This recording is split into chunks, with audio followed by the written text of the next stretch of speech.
இந்த இன விடுதலைக்காக தன்னுயிரை நீத்த எம்பிராய் சிவகுமாரன் என்று எல்லோராலும் அழைக்கப்பட்டு அவரது பெற்றோர்களினால் செல்லமாக திரவியம் என்று அழைக்கப்பட்ட தியாகி பொன் சிவகுமாரன் அவர்களின் 50வது ஆண்டு நிகழ்வு என்று இந்த மயானத்திலே அமைக்கப்பட்டிருக்கின்ற நினைவு தூவிக்கு முன்பாக இடம்பெற்று கொண்டிருக்கின்றது. அவருடைய நினைவு நாளிலே அவர் இங்கே இறந்த பொழுது அந்த கிரியல் நடந்து இங்கே புதைக்கப்படுகின்ற பொழுது நான் மாணவராக இங்கே வந்து கலந்து கொண்ட 50 ஆண்டுகள் என்று உருண்டோடிவிட்டது. அவர் எந்த இலட்சியத்திற்காக, தமது இனத்தின் விடுதலைக்காக எந்த இலட்சியம், எந்த ஆயுதத்தை எடுத்து போராடினால் இந்த இலட்சியம் நிறைவேறும் என்று அந்த நேரமே அவர் ஆயுத போராட்டத்தை முன்மொழிந்து அதை செயலிலும் காட்டியவர். அவருடைய குறுகிய காலம் அந்த ஆயுத போராட்டத்திலே பயணித்து கொண்டிருந்தவர். 1974 ஆண்டு ஜனவரி மாதம் நடைபெற்ற உலகத் தமிழராட்சி மாநாட்டின் பொழுது நாமும் அதிலே கலந்து கொண்டோம். அந்த தமிழராட்சி மாநாடு நடந்து முடிந்து அந்த இறுதி நாள் நடைபெற்ற அந்த வன்செயல்கள், படுகொலைகள் வரைக்கும் இந்த தியாகி சிவகுமாரன் அவர்களுடைய பணி என்பது சாதாரணமாக நாங்கள் இடைபோட்டு முடியாது. திட்டமிட்ட ஒரு இனப்படுகொலை போல அந்த தமிழராட்சி மாநாடு படுகொலைகள் நடந்த பொழுது மிகவும் கொந்தளிப்பான நிலையிலே பொன் சிவகுமாரன் தலைமையிலே அவரோடு சேர்ந்த பல நூற்றுக்கணக்கான இளைஞர்கள் அந்த நிகழ்ச்சியை நடத்தி முடித்திருந்தார்கள். அதன் ஊடாக அந்த நிகழ்ச்சிகளை நடத்தி அந்த வன் செயலுக்கு காரணமாக, அந்த படுகொலைக்கு காரணமாக இருந்தவர்களை எப்படியும் தண்டிக்க வேண்டும். எதிராக இருக்கின்ற அரச படையினர் தமிழினத்துக்கு எதிராக நடந்து கொண்ட, யாழ்ப்பாணத்திலே நடந்து கொண்ட அந்த விரோதமான நடவடிக்கைகளுக்குரியவர்களை தண்டிக்க வேண்டும் என்ற ஒரு வெறியோடு இந்த சிவகுமாரன் செயற்பட்டவர். அப்படிப்பட்ட ஒரு தியாகி பொன் சிவகுமாரன் அவர்கள் ஒரு 4 விதமான ஒரு கட்டத்திலே தனது போராட்டத்தை முன்னெடுத்திருந்தார்.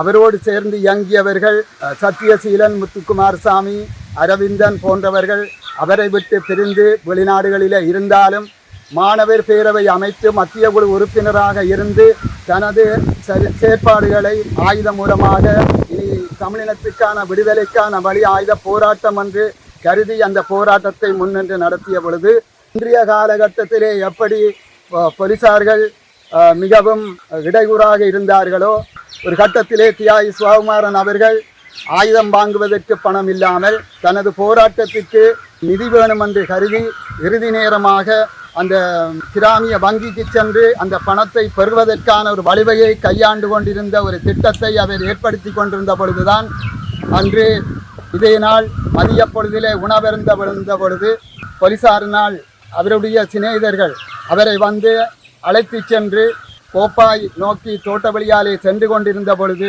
போலீசாரில் கிடைத்த தகவலின் அடிப்படையிலே சிவகுமாரனை கைது செய்ய முற்பட்ட வேளையிலே சயனற்று அருந்திய நிலையிலே யாழ் போதனா வைத்தியசாலையிலே கொண்டு செல்லப்பட்ட பொழுது இறுதி மாலை நேரத்திலே அவர் உயிரிழந்த சம்பவம் தமிழர்களை மிகவும் துக்ககரத்துக்குள்ளாக்கினது.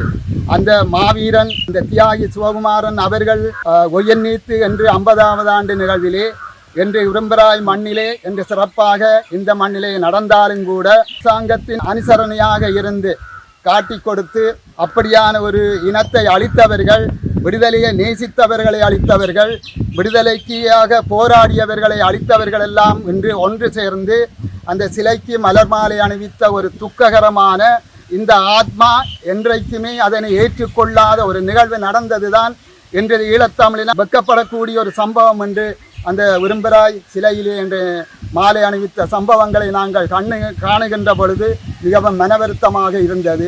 எந்த தமிழினத்தை அழிக்க வேணும், எந்த போராட்டத்தை அழிக்க வேணும், எந்த விடுதலையை அழிக்க வேண்டும் என்று பல அரசாங்கத்துடன் ஆயுதப்படையினர் சேர்ந்து இயங்கினார்களோ என்று மாலை அணிவித்து அங்கே பொன் சிவகுமாரன் அவர்களை மரியாதை செலுத்திய காட்சியை நாங்கள் பார்க்கின்ற பொழுது அவர்களுக்கு அது மரியாதையாக இருக்கலாம் என்று ஆயுத போராட்டம் அமைத்த பின்னர் என்று எத்தனை போராட்டங்கள் இங்கே நடைபெற்று கொண்டிருக்கின்றது.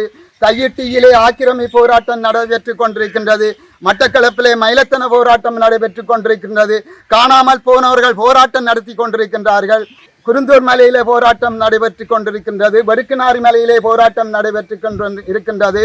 திடீரென்று வந்து பாதுகாப்பு படையினருக்கு காணி வேணும் என்று கருதி தமிழர்களுடைய நிலப்பரப்புகளை பறக்கின்ற இந்த நேரத்திலே அதை தடுத்து நிறுத்துவதற்கான போராட்டங்களை நடத்தி கொண்டிருக்கின்றார்கள். அப்படியெல்லாம் அந்த போராட்டங்களை மதிக்காதவர்கள், அந்த போராட்டங்களை தூக்கி எறிகின்றவர்கள் எல்லாம் இன்று ஒரு விடுதலை போராட்டத்தை அதை தூக்கி எறிந்தவர்கள் என்று அங்கே பொன் சிவகுமாரன் அவர்களுடைய சிலைக்கு மலமாலை அணிவித்து அவர்களை கௌரவிக்கின்ற நிகழ்வு மிகவும் வேடிக்கையானதும் வினோதமானதும் என்பதை இந்த இடத்திலே நாங்கள் சுட்டிக்காட்ட விரும்புகின்றோம். தியாகி சிவகுமாரனுடைய போராட்டத்தை அங்கீகரித்து இன்று வரையிலே அவர்கள் போராட்டத்தை முன்வந்து நடத்தியவர்கள் அல்ல. நாம் முன்னர் குறிப்பிட்டபடி அத்தனை போராட்டங்களிலே அவர்கள் முன்பு நடத்தியவர்கள் அல்ல. அந்த போராட்டங்கள் என்றால் அவர்களுக்கெல்லாம் இன்று வேப்பங்காய கசக்குகின்ற ஒரு நிகழ்வு அங்கே இருக்கின்றது. எந்த போராட்டங்களுக்கும் இன்றைய சிவகுமாரனுக்கு மலர் மாலை அணிவித்து மரியாதை செலுத்தியவர்கள் யாரும் இந்த போராட்டத்தை கண்டுகொள்ளவில்லை. மக்களும் தமிழ் தேசிய மக்கள் முன்னணியினரும் இன்று 2 ஆண்டுகளாக தொடர்ச்சியான போராட்டங்களை நடத்துகின்றார்கள் என்று சொன்னால் அதற்கு உரிய ஆத்மா எங்களுக்கு சரியான ஒரு வழியை காட்டி நிற்பது என்று சொன்னால் அது தியாகி சிவகுமாரனுடைய அந்த ஆத்மாதான் என்பதை அவருடைய இந்த சமாதிக்கு முன்னாலே நாங்கள் அறுதியிட்டு கூறுகின்றோம். உண்மைக்குமான போராட்டத்தை நாங்கள் நடத்தி கொண்டிருக்கின்றோம். நிச்சயமாக எந்த இடத்திலே, எந்த பொருத்தமான இடத்திலே நாங்கள் இந்த நிகழ்வை நடத்துகின்றோம் என்று சொன்னால் அந்த ஆத்மா எங்களுக்கு வழிகாட்டி நிற்கும், அந்த ஆத்மா எங்களுக்கு வெற்றியை தரும். அதற்காகத்தான் நாங்கள் இன்று இந்த இடத்திலே அவர்களுக்கு உரிய மரியாதையை செலுத்தி தீபமேற்றி இந்த 50 ஆண்டுகள் கடந்துவிட்ட நிலையிலே அந்த ஆத்மா நிச்சயமாக என்று எவர்கள் எல்லாம் அந்த மாலை அணிவித்து தன்னுடைய சிலைக்கு கௌரவித்தார்களோ நிச்சயம் அவர்களை மன்னிக்காது. உண்மைக்கு உண்மையான போராட்டத்தை 50 ஆண்டு காலமாக நேசித்து பல்லாயிரக்கணக்கான மக்கள் மாவீரர்களாகிய இந்த இடத்திலே என்று அதற்கு வழிமுறையாக முன்னோடியாக ஆயுத போராட்டத்தின் முதல் முத்தாக திகழ்ந்தவன் தான் இந்த பொன் சிவகுமாரன் அவர்கள். இன்றைய காலகட்ட விடுதலை போராட்டம் நிச்சயமாக தமிழினத்துக்கு விடுதலை பெற்றுக் கொடுக்கும். நாங்கள் போகின்ற எந்த வழி சரியோ அந்த வழியை இந்த ஆத்மா தாங்கி நின்று என்று எங்களுக்கு நல்லொரு வழியை காட்டி நிற்கும். அந்த ஆத்மா ஈடேற வேண்டும். எங்களுக்கு தியாகி சிவகுமாரனுடைய வழி என்று காலகட்டத்துக்கு பொருத்தமானது. ஆயுத போராட்டத்தை தவிர்த்து நாங்கள் எந்தெந்த வழிகளிலே நாங்கள் பயணிக்கின்றோமோ அந்த வழிக்கு தியாகி சிவகுமாரனுடைய ஆத்மா எங்களுக்கு வழிகாட்ட வேணும். இதுதான் நாங்கள் வேண்டிக் கொள்ளுகிற விடயம்.